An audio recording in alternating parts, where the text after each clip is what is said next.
బాలావతి శ్రీనాయక్ AP గిరిజన సంఘాల ఐక్యవేత్త తరపు నుంచి ఈరోజు రైతులు చేస్తున్నటువంటి ధర్నాకి మా గిరిజన సంఘాల నుంచి సంపూర్ణమైనటువంటి మద్దతు తెలియజేస్తూ ఉన్నాం.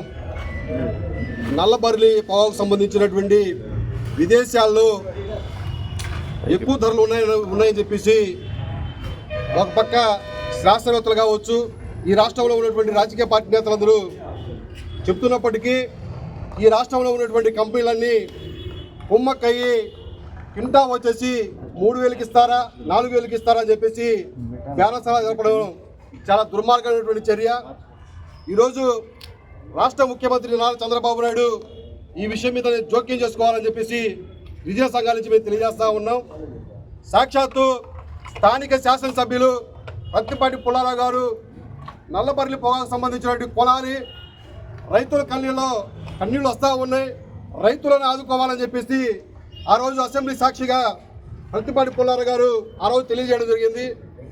కానీ ఆ రోజు అసెంబ్లీలో ఉన్నటువంటి చంద్రబాబు గారు కానివ్వండి, ఇతర కూటమి నేతలు కానీ స్పందించకపోవడం చాలా దుర్మార్గమైన చర్య.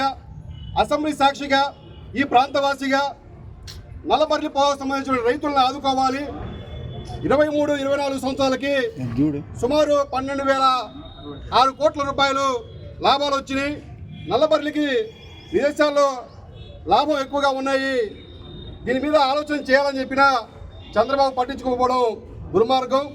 ఇది రైతులకు కూడా చాలా బాధ కలిగించిన విషయం.